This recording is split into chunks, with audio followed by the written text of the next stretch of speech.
လူတရားကိုဖျားခင်ချီးမြှောက်အသုံးပြုတော့မယ်ဆိုရင်စစ်ဆေးတဲ့အချက်မှာနှိမ်ချခြင်းပါတာဖြစ်တယ်နှိမ်ချခြင်းပြီးဘာလဲဆိုရင်နာခံခြင်းဖြစ်တယ်အဲ့ဒီနာခံခြင်းနဲ့ပတ်သက်ပြီးတော့ဒီမှာကျွန်တော်တို့ကြည့်ရအောင်တရားဟောရာကြအခန်းကြီး28အငယ်1တင်ဤဖျားခင်သာရဖျား၏စကားတော်ကိုတေချာစွာနားထောင်၍ယနေ့တင်အားငါမှာကြတော့ကိုရောဤပညတ်တော်ရှိသည်များတို့ကိုလိုက်နာဆောင်ထိန်လင်တင်ဤဖျားခင်သာရဖျားသည်ကဘာမြေကြီးပေါ်ရှိလူမျိုးအပေါင်းတို့ထက်တင့်ကိုချီးမြှင့်တော်မူမည်အာမင်ဒီမှာပြောထားလဲဆိုရင်တင်ဤဖျားခင်သာရဖျား၏စကားကိုတေချာနားထောင်တယ်တေချာနားထောင်ပြီးတော့လိုက်နာကျင့်သုံးမယ်ဆိုရင်ဖျားခင်ကမြေကြီးပေါ်မှာရှိတဲ့သူအပေါင်းတို့ထက်တင့်ကိုချီးမြှင့်မယ်ချီးမြှင့်မယ်ဆိုတဲ့ဘာကပါချီးမြှောက်မှာဖြစ်တယ်ဟာလေလုယာနာခံခြင်းရှိတဲ့သူကိုဖျားခင်ချီးမြှောက်တယ်ကျမ်းစာထဲမှာဖျားချီးမြှောက်အသုံးပြုတဲ့သူတွေအသက်တာထဲမှာဖျားခင်ခေါ်တဲ့အခါမှာနာခံခြင်းရှိကြတာဖြစ်တယ်နာခံခြင်းကြောင့်မလို့ဖျားသုံးတဲ့သူရဲ့အသက်တာကိုကျွန်တော်တို့ကြည့်ရအောင်အဲ့ဒါဘာလို့လဲဆိုအာဗြဟံဖြစ်တယ်အာဗြဟံကဖျားရဲ့စကားကိုနာခံတဲ့သူဖြစ်တယ်ဖျားသခင်ကအာဗြဟံကို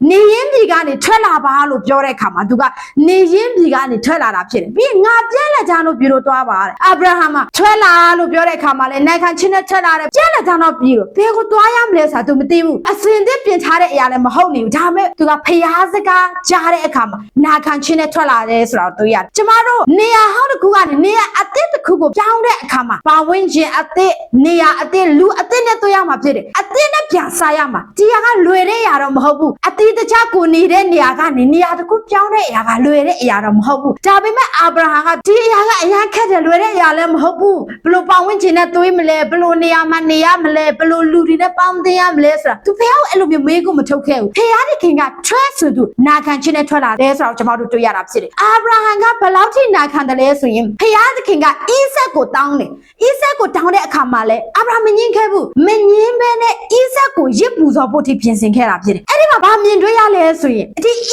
ဆက်ကသူ့ရဲ့ဦးတီတော့သားဖြစ်တယ်သူရဲ့အချစ်ဆုံးတော့သားဒီသားတယောက်လေးပဲရှိတာဣဆက်ကိုဖះကိုပေးလိုက်ပြီဆိုရင်သူ့မှာသားမရှိတော့ဘူးနောက်ထပ်မွေးဖို့ဆိုတာမဖြစ်နိုင်တော့ဘူးဘာဖြစ်လဲဆိုတော့အာဗြဟံကဒီဣဆက်ကိုအသက်ကြီးတဲ့ခါကျမှရတာထမွေးဖို့ဆိုတာလည်းမဖြစ်နိုင်တော့ဘူးဒါပေမဲ့သူဘလောက်ပဲအချစ်ဆုံးဖြစ်စေဘလောက်ပဲတူရအသားဖြစ်ပါစေဖះကတောင်းကနာခံခြင်းနဲ့ပေးတာဖြစ်တယ်ဟာလေလုယာပြီးနောက်တစ်ခါဘာလဲဆိုရင်သူ့ရဲ့အသွေးဓာတ်တွေကနေထွက်တဲ့အရာသူအရန်ချစ်မှာပဲသူ့ရဲ့သားကိုစွန့်လို့ရမှာသူအရန်နာကျင်ရတယ်ဒါပေမဲ့သူနာခံခဲ့တယ်နာခံတယ်လို့ပြောတဲ့ခါကျမတို့နာကျင်ရရင်လည်းနာခံရမှာဖြစ်တယ်လွယ်တဲ့အရာပဲနာခံရမှာမဟုတ်ဘူးခက်တဲ့အရာတွေလာရင်လည်းနာခံရမယ်နာခံတယ်လို့ပြောတဲ့ခါမှာအစင်ပြေမှနာခံမယ်အစင်ပြေမှပြီးရင်လွယ်တဲ့အရာဖြစ်မှနာခံမယ်အဲ့လိုမျိုးလုပ်လို့မရဘူးဖျားစကားရောက်လာပြီဆိုရင်အစင်ပြေသည်ဖြစ်စေမပြေသည်ဖြစ်စေခက်ခဲနေသည်ဖြစ်စေလွယ်နေသည်ဖြစ်စေကျမတို့နာခံဖို့လိုအပ်တာဖြစ်တယ်အာဗြဟံကတော့သူ့ရဲ့သားကိုပေးရမယ်လို့ဘုရားကတောင်းတဲ့အခါမှာလည်းပေးတယ်ဆိုတာတွေ့ရတယ်အဲ့ဒီအချိန်မှာဘုရားခင်ကဣဆက်ကိုထိခွင့်မပေးထားဘူးဖြစ်တယ်ဒီမှာဘာမြင်ရလဲဆိုဘုရားခင်ကအာဗြဟံကိုဣဆက်တောင်းတဲ့အခါမှာဣဆက်ကိုလိုချင်လို့တောင်းတာမဟုတ်ဘူးအ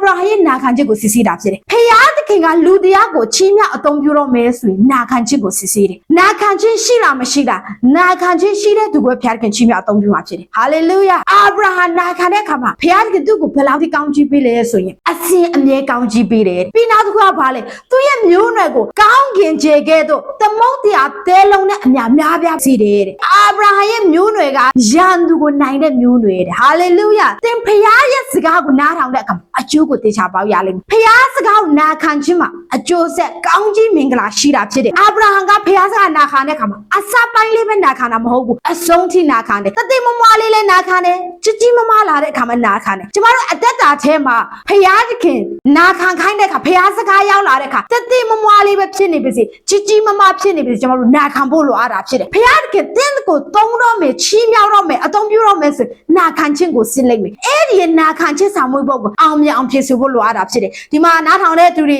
ဖခင်စစ်တဲ့စာမေးပွဲနာခံခြင်းစာမေးပွဲကိုအောင်မြင်တဲ့သူတွေဖြစ်ပါစေဖခင်ချီးမြှောက်အသုံးပြုလို့ရတဲ့သူတွေဖြစ်ပါစေလို့ကျွန်မဆုတောင်းကောင်းချီးပေးတယ်အရောက်ချင်းစီတိုင်းပေါ်ဖခင်ရှင်ထုကောင်းချီးပေးပါစေအာမင်